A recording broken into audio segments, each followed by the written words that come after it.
Ladies and gentlemen, welcome back to FinStep Asia Token Bytes. Today, we will be going back down our route of talking to entrepreneurs who have been shaping innovation and the ecosystem here in Hong Kong. With me is a dear friend, Patrick Leung, who is the founder of 21M and also the co-founder of LimeHK, who were one of the pioneer incubators in Hong Kong over a decade ago. And we will take a deep dive on entrepreneurship, talking about cross-border, talking about Manchester United and Arsenal, and Bitcoin as well along the way. Patrick, welcome to the podcast. How are you doing today? I'm doing great. Hello, everyone. This is Patrick, and thanks for having me here. Glad to have you. So Patrick and I go back, probably 10 years now, when I started getting involved in the startup ecosystem here. And LimeHK was one of the first incubators. He's been extremely helpful in many different things. We'll talk about his entrepreneurship journey. The thing I'm most grateful to him is getting me a seat next to Paul Scholes, one of my idols from Manchester United, during a blockchain related launch in 2019, pre-COVID. So ever eternally grateful for his goals, Paul Scholes. Pat, how did you get into innovation, startups, etc., especially being a Hong Konger? Typically there's been culturally it was more challenging to get into startups and innovation 10, 15 years ago. So what attracted you to it, and what made you stay? Right. I mean, that's a very good question. I used to work for a digital marketing agency. So I'm like a major in like marketing stuff. Oh, cool. So I love creating ideas, creating stuff for my clients, like brands, enterprises. So I think like 13 years or 14 years ago, when I, engaging with my clients always challenge me with new ideas. Sure. But you are providing like marketing services, always limited your service scope or your ideas. So I look for, different solutions outside, and I encountered different types of tech, different types of ideas. They are not actually in the marketing field. They're actually in the innovation industry. So that's why I engage with those founders. I start to learn about the ecosystem in Hong Kong, 15 years ago. Yeah. That was amazing. It opened my mind, so that I really have my curiosity to learn more about that. What is the meaning of investment? VCs, angels, founders, entrepreneurs, that kind of fancy stuff. But I'm really into it. That's nice. And how have you seen the ecosystem evolve? So let's maybe talk about how LimeHK as an entity came about, or the incubator. Right. Why start an incubator? I hear you're finding these companies, tech companies that support, from a digital marketing perspective, but why take a dive into being an incubator? And So I always, love to engage those great ideas and founders. When I engage with them, I usually think about the collaboration, right? So I bring the teams to my clients or different enterprises to introduce their ideas. And usually after the meeting, they will always ask me, hey, Patrick, can you help?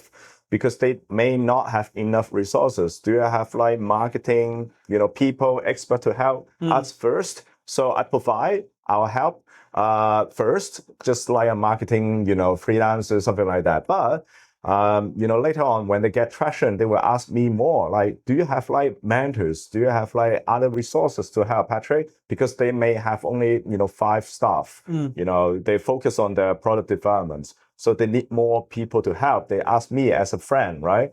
And gradually, I align up with different resources. Sure. Together with my partners, we have like 5, partners. And then we help them. And then later on, a few, several months later, they ask me, hey, do you have like investment opportunities? Do you have people, angels, or seed funding to help? Not just from the government. I mean, that period of time, the government fund is limited. Sure. Not like now, it's very, resourceful right now. But that moment of time, they need more angels. They need more VCs. So we help. We actually, contact, because one of our partners is from finance background. Okay. So he got all the connection. We set up meetings, deal sourcing process, and then helping the stuff. And then those startup also ask me, do you have mentors? So Mm. not just scale up their business, because they scale up, they need direction actually. Fair. Yeah. They need, mentors, they need expert in the industry, senior. So we also ask out some senior mentors in that particular industry. Can you help those startups in return, perhaps stake, shares? So after that, the mentors, the seniors asked me, hey, this is actually an incubator. Yeah. The name of that is incubation, Yeah. right? Yeah. What we are trying to do, we are not acceleration, but incubation. Yeah. So we literally start an entity. We literally, formalize all the scope for the startup, 10 years ago. Nice. And how did you see that growth? I mean, you were Mm, very active in that yeah. period where the Hong Kong startup ecosystem was growing quite strong. But early stage is always a challenge in most Yeah. ecosystems, and in the city that hasn't changed for many years. But if you had to think about it, what were like the three major things you observed over that 3 years or 4 years from say 2015, 2016 till 2020? Because Right. COVID is a different conversation. We'll touch that. But Yeah. So I think the incubation or incubators or even the startup, scenario changed a lot, actually. So, I think the early stage for the incubation industry in the open innovation industry, the incubation is all about, space, venue, providing guidelines, workshop, because that period of time, startup, really a new thing. When you start a new company with tech elements, you need to find a rental, a place to rent to for your office, little office. So I think there was a really good incubators called Cocoon, right? Yeah. So they got a good space. I think that flashback. yeah, flashback. So that period of time, I think more like incubators or incubation is providing workspace. Of course, they have some workshop, teach you how to set up office, business accounts, if you encounter with a VC, what kind of like dealership. So that kind of like, teaching, sharing that in the early stage of incubators. But gradually it changed. So it changed to more like the tech companies need money, right? Need funding, need capital. So it moved from space provision into more like deal sourcing process. Sure. Finding right people to help your companies. And then I think this 5 years also changed a bit because Hong Kong government is very actively helping the startup ecosystem. And also they have a lot of like funding to, really to focus on the tech. So startup is relatively easy to get some funding, seed fund or, angel or even VC, being encouraged to invest, right? Sure. Co-invest with the government. So I think money-wise, startup can have, easier, lower barrier to get it. But this 5 years, I think we changed, startup founders or startups focus on results. I think incubators like us, or even people like us, we need to help the startup to get results, meaning that to get the traction, especially in Hong Kong, everything is, expensive. The cost of living is expensive. Yeah. So even VC invest on your companies, they need results as well. So I think the incubation right now is integrated with sales. Fair. I think that's also the other element we've seen in Hong Kong, which is very few people recognize this about Hong Kong, which is in most of the major innovation hubs in the world, there's a lot of space, as in availability to put up things. True. And it's no low cost, you can go further away or whatever, right? Whereas in Hong Kong, space is limited and expensive, so it gets very tough for incubating. Yes, we have the Science Park, we have Cyberport, with together close to 3,500, 4,000 startups. But that's going through that program. But if you're looking at smaller spaces or smaller incubation, it is more challenging. But the more important one I feel, which is more challenging, is because early stage investment is so tough. It's just a fact. On a venture basis, the angels are also very limited, right?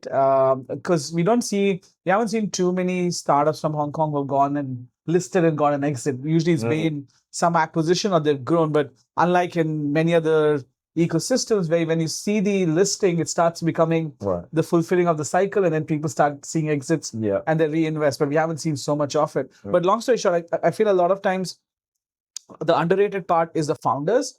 most of the founders here tend to be bootstrapped and have 10, 15, 20 years experience. They're not necessarily very fresh from college. So they do have a almost a time plan and almost a time schedule where they need things done by, and they're very business like. Okay, if I get into an incubator, even if it's for free, I'm putting my time in. What am I getting? Right? Yes. Am I getting business? Am I getting money? If I'm not getting the two, I don't think this is worth my time. That is also, I think, one of the key elements that has an impact on the incubation space. The clock is ticking. Yeah.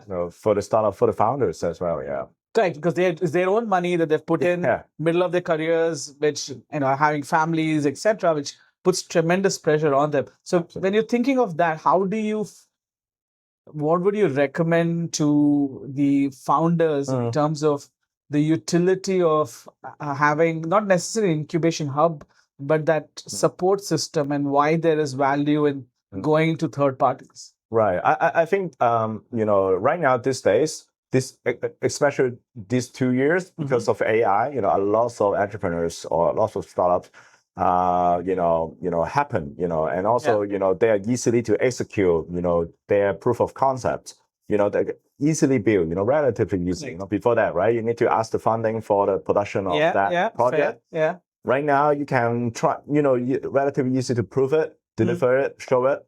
I think right now, the problem will be like how we engage with the founders to listen, and we act like a social worker. I think I always doing something like that. Giving back to society, Meaning that not just about the business, because they have their own mind, because they are smart, they're really smart, they have their vision, because they have vision to become the entrepreneurs, right? Yeah.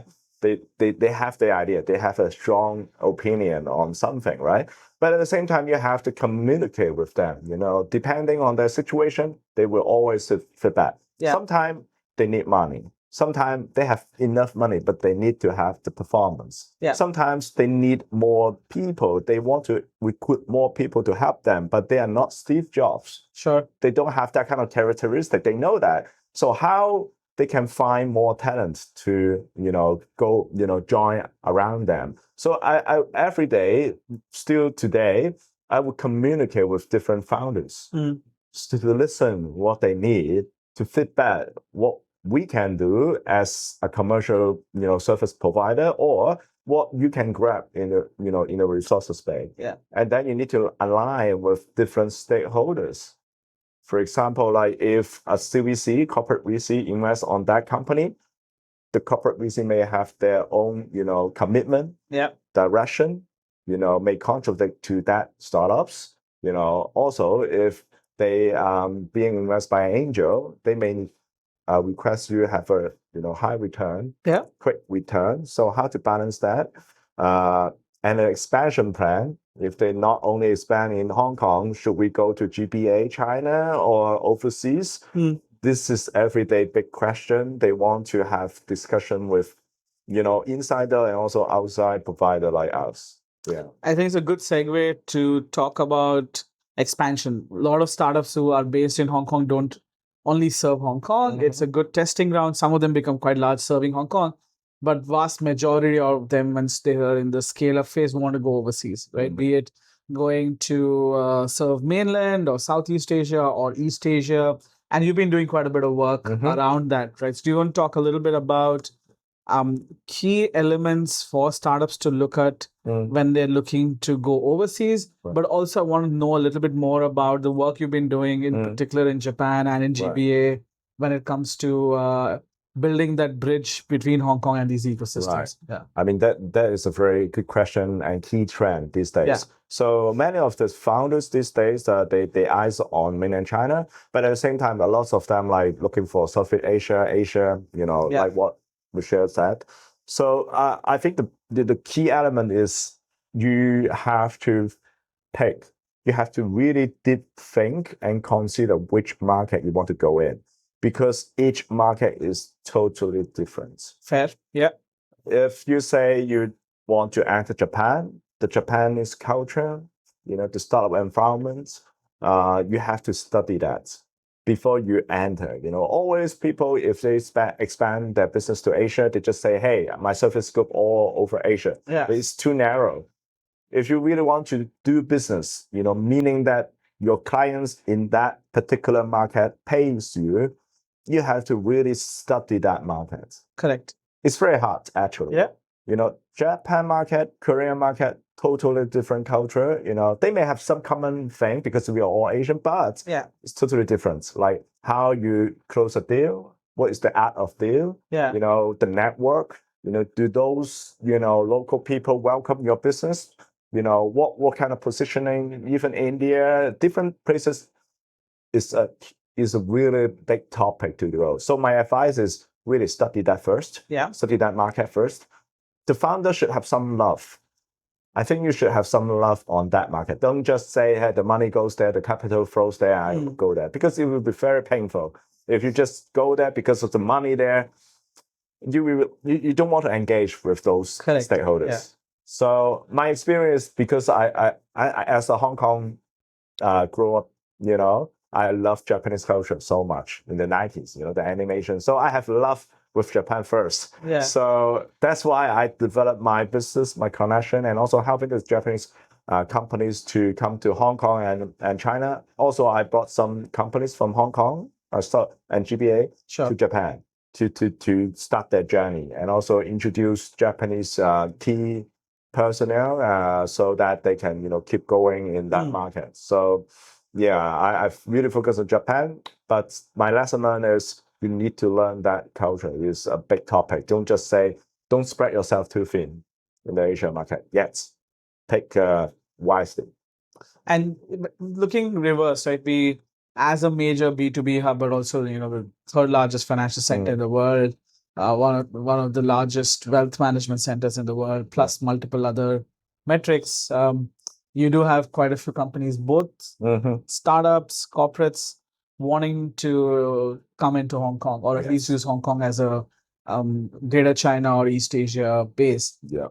What is your advice? As you mentioned, you had some Japanese companies or East Asian companies looking at coming into Hong Kong, and what would your advice to those people be about Hong Kong? We spoke about Hong Kong outward, right? But for Hong Kong inbound, what would your I think suggestions be? Yeah, good thing is that the Hong Kong environment for business is actually very good. For the financial structure, the capital market is actually quite simple.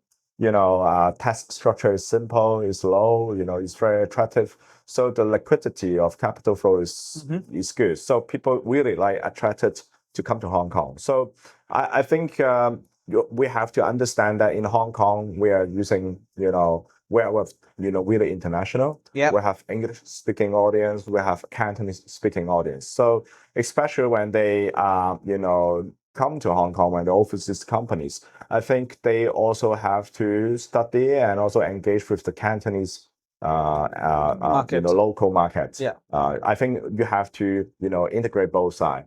So yin yang, okay? Don't just focus on the English market. It's not enough in Hong Kong. Don't just try to tap into Cantonese market yet, but ignoring those English expats here. So I think you have to take both sides for the companies. I think also one of the other element to keep in mind is if you're coming in from any other part other than mainland China, you need to also keep in mind that this is very much a trilingual market. Yes. Growingly. So as you see a lot more mainland Chinese companies looking to use Hong Kong as their launchpad to go international, with the integration with the GBA, right? That also becomes important to have that multicultural, multi-language approach, which can then also provide a launch pad for companies when they're looking to explore China through the Greater Bay Area. Now, 70 million people. A lot. The integration in terms of a variety of options for Hong Kong companies, or Hong Kong incorporated companies at least, is getting much more easier, right? And cross-border, traveling is so much easy, so much more on-arrival visas, etc. So I think that's another element that I feel people should keep in mind coming into Hong Kong. Not just think of Hong Kong, but also think of the gateway into GBA. GBA, and lots of provinces. So different culture in those provinces as well. Yeah. So it's like entering other market. Correct. It's almost like a full country, right? 60 million. 70 million is a lot. Is a large European country. If you think about it. The food, the people, the characteristic, the dialect, it's amazing. It's amazing. Mainland China as well. So now, building on this, I also know that you've been in the digital assets world for a while, right? I don't think it's a coincidence that your company name 21M is inspired from. I would imagine. I'm taking a guess, but I'm almost certain it is because of 21 million bitcoins. And you were also the president of Bitcoin Association of Hong Kong for a little while, weren't you? Not exactly the president, but I'm just a humble member. Okay, sorry, my bad. Yeah. But there's lots of Bitcoin communities in Hong Kong, so I host some of them. And Bitcoin Association of Hong Kong is an amazing leader. So there's a new president and management in this association. I suggest all of you check those out. But yeah, I think Bitcoin is like my 7 years, I think around 7 years, right? Sure. Passion about that. Before that, I'm like more a crypto guy. So crypto is a new thing during that moment. Yeah. Because of fintech, and then people pay attention to crypto, right? I also pay attention to crypto like 8 years ago. But during I think 2019 or the COVID time, I really, especially the bear market of crypto. Yeah. So I really pay attention and study about Bitcoin. Yeah. So Bitcoin is, I pick Bitcoin as my final faith in the crypto market, and I'm a big fan of it. And so tell us more about 21M. How did that come about, and what are you looking to do under 21M? Right. So 21M is, I'm trying to integrate all the resources I have. Okay. So incubation, digital marketing, also the education part of like Bitcoin or whatever things. I'm trying to imagine and finding a new partners, different types of investors to join and form this new company called 21M Digital. So because there was limitation in incubation, right? There's limitation in digital marketing. In incubation, you have to graduate your incubate because you can't, sustain. You can help them in a long way, but you still have to focus on the new batch of companies. So it's like more 6 months or 12 months relationship. But how about if there's few companies really shine, the founders are smart, the product are great, they need your help to partner with them and keep on going. So incubation may have the limitations. So I think 21M, what we provide is not a workshop. We are not incubation. We are like business acceleration service. Okay. We pick those tech companies. We help them to gain success, meaning that business traction. For example, meetings. Of course, they need necessary key parties meetings. Contract, MOU. And then sign the deal, and then execution. And the negotiation. We act on behalf of the tech companies. So to do the business development, it also involved a bit marketing, because if you want to scale up the companies, you need to do a bunch of digital marketing stuff. Yeah. And right now we're also launching academy for learning marketing skills or AI skills. That's pretty cool. Okay. Yeah. So we're equipping the founders, the entrepreneurs to use the tools. So BD, and also we have an academic to have an intensive training for them to equip the knowledge. That's what we focus. That's what I'm focused starting from this year. I have a question more related to, you've done this a couple of times now, and you're bringing all of this together, but you've done a lot of work around supporting business acceleration. I think it's a very nice term to put it. Do you want to talk through the business model for you? Right. A lot of times people, as you said, a lot of work on this is quasi community building, supporting founders. A lot of these founders don't really necessarily have a large budget. Yes, okay, if you're talking about SaaS companies, enterprise companies coming in, they may have a budget, but they're not necessarily always happy to pay upfront, retainers, etc. So if somebody's going into business acceleration, looking to leverage their contacts, both to help startups or enterprises, what is the way to go forward? So what is the business model that can work in a sustainable manner? If think of it like if you're advising a startup business accelerator, how would you?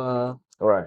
I think there's several things we can really scale and sustain. For the startup, of course, you can charge them, right? It's not ethical kind of, because you're doing helping work, Sure. right? But I think because you pick them, you should feel comfortable with them and also confident with them. Yeah. So what I'm doing is I'm trying to, consult them and charging.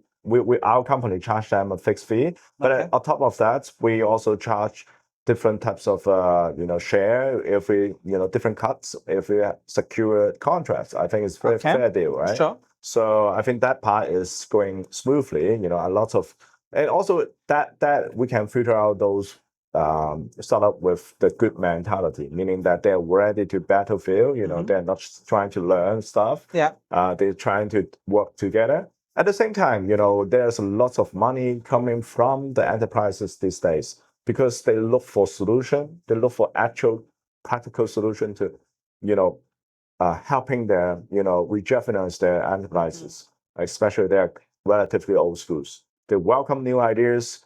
We can do a lot of business about that. So I think the enterprise is willing to pay, and actually is relatively cheap compared with what they have been paying for other companies before. So they engage with 21M or Patrick, they would find that the CP value is very high because we are not charging too much, and then they are getting so much more.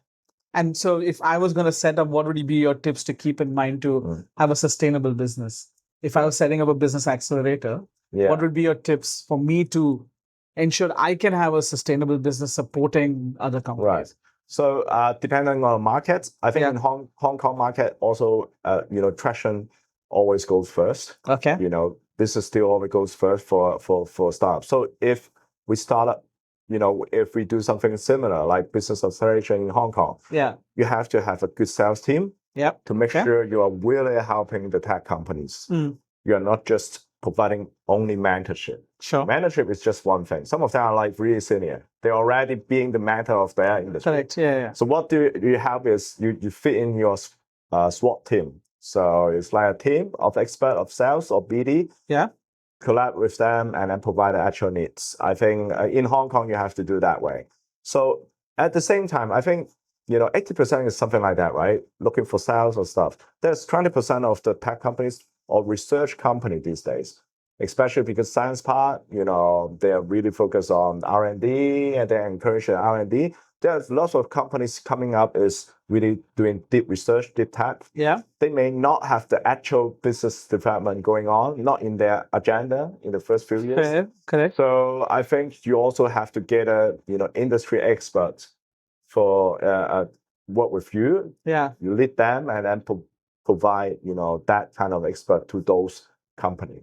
Which is a very fair point. You do often see, and in today's world where AI is so prevalent, as you said, there are two good things about AI, right? I mean, a lot of good things, but two key things that we can bring into face. One is doing an almost MVP is fairly easy now, right? Earlier, if you wanted to even build a demo app that is 2-3 months and it costs you thousands of tens of thousands of dollars. You have to pitch, get the funding, and then trying to build a prototype. And show how it may look, but now you can bam, in one day if you stick through, maybe 2 days you can refine it and you can show how it looks, what it's supposed to be, all of this, which is it's a quick iteration, right? And if it's not good, move on, right? Yeah. But the other thing is you're seeing a lot more deep tech focus, right? And one of the key elements that happens, and this is a generalization, so I am aware of that, is quite often with deep tech startups, you have a founder who is technically brilliant, right? And they want to build their product and they're looking at the technology and really focus on that. And commercialization may not be either a priority or a strength. This is not in the case with everyone, but largely the case with most deep tech because there is a longer time frame to it and the technology is the core element to it. And I guess that's where the commercial element, supporting them, being able to show them the commercialization, because it's a fulfilling cycle, right? You get more money, you can do more research, you can build further, you can build quicker. Because when you think of Anthropic, OpenAI, etc., they've all raised over $100 billion each, right? And that makes it's bigger than most companies. India's largest companies valuation is about under $200 billion. That's India's largest company, right? Now, and if you think about the amount of money raised by OpenAI and Anthropic, collectively more than $300 billion, I think, right? Yeah. Which just tells you how much these AI companies are raising, but where is that going? A lot of it is for the tokens, but it's for innovation to stay up and put that money back in. And I think that's a key thing to keep in mind, that commercialization is going to be very important for deep tech startups, and having the support of 21M and others is also very important Yeah. to progress. Yeah. Yeah, I totally agree with you. On top of that, I think we have the good thing about AI, but also the challenge of embracing AI. Okay, Yeah. everybody embracing AI, but what is the challenges, especially for the startups? Yeah. I just want to share that for the startup, it's easy to build a prototype and show it, right? Yeah. In the good use of AI, but at the same time, if you want to sell your tech to an enterprise or CVC, Yeah. they may think about, it's so easy to build. Why I don't do it myself? Yeah. This is currently the situation. Especially enterprises, they already embracing the AI. Okay, they have the mindset about it. So they will right now think about the capital allocation. Should I really invest on new tech? Yeah. Because before that, enterprises invest new tech for shorten their development time and then acquire that and serving their enterprises, right? Right now they're thinking about, how about I have an internal agentic, AI agentic team to build something we have dreamt about. We have the company needs. We don't have to actually finding companies. So I think this is a very deep question we have to think about. It's probably it's one of the times in startup history we always talk about how enterprises and corporates need to be flexible and need to be ready to move, and I think we've now reached a stage where the startups themselves need to be so mobile and ready to change, pivot, etc. very, very quickly. Because as you rightly said, is okay. Enterprise can do this. What can you do? And something else comes in. Anthropic throws in something. OpenAI throws in something. Microsoft, Google, somebody throws in a new tool which you had built your startup on for 2 years' time. Gone in a minute. So $20 subscription, somebody can use it and do it. So where is your moat, right? Becomes very important in this world of AI. Yeah. Are you solving the pain point? The old school question. Are you solving a big problem? At the same time, the enterprise will think, hey, how about we solve our problem ourselves with the help of AI? These 2 years, especially this year, is crazy. Everything is getting up. So I think this is the actual challenge to the innovators, the entrepreneurs. I feel it's also where there's a bit of a gap also is integration, right? Being able to say, I am enterprise grade with an integration perspective, and I can do 5 things, and I don't rely on one model. I can use 5 models. It's wrappers. I think that'll do well because you're okay, fine, come in, you do it. I mean, enterprises want to do reduce costs, reduce staff. All of this conversation is ongoing right now. So if you're a startup who can help with reducing costs and manage it for them, they're also probably happy if you have the capability to integrate, because a lot of the new AI companies are also being built by people who may not have as much experience dealing with corporates and enterprises. So I think keeping that in mind will be important as well. Lots of good topics. I mean, lots of things about embracing the AI, especially for the startup founder side. How about people, right? You find talents. So all those talent, do they really work for you these days? Because the scape, the landscape has changed. Correct. Your staff has changed. You cannot find, especially the talented one, work for you. Should they work for full time or, remote or whatever, working environment, how so? So, and also your ideas, can you change? How can they help? So there's a big challenges for them as well. Yeah, I'm saying the job title to look out for in the next year is agentic manager, somebody who manages agents for you, right? Or managing the agent which manages the agents. It's going to be fun around that. Patty, before we end, 3 startups, technology, products, countries, whatever, 3 things that you're excited about for the next 1 year. Wow. Any 3 things. I mean, 3 things, right? 3 things, 3, 4 things. I mean, I'm saying 3, but hey, feel free to go beyond that. Excited about more things. You highlighted keywords, right? Key things you're looking forward to in the next 1 year, either yourself or from the tech world or something else, football World Cup, whatever it may be. I love it. Bitcoin, still. Okay. Yeah, Bitcoin. And the AI revolution. What Okay. next? It would be crazy. And then the capital markets. In what way? How the capital market react on, investment on VC, investment on startups. Sure. Is that the same logic? I think the logic has changed. That's really like keeps me thinking every day and when I talk to the different investors. Okay. Yeah. Bitcoin, because I believe I think Bitcoin and AI is the same revolutionary things. To me, Bitcoin is a really big thing for improving the next financial asset. To me, it's a legit thing. For AI, is another legit revolutionized product in the tech world. So these two things, how they combine, will also be very amazing. How the capital market react on AI is also amazing. Yeah. We never know what's the sentimental about that, but let's see.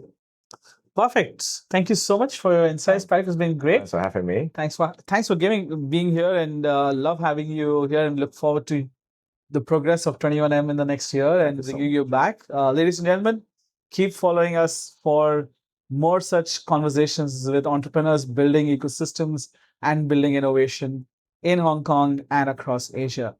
From me, Musheer Ahmed, founder of FinStep Asia, requesting you to click like, subscribe, and follow us if you already have not. And look forward to our next episode.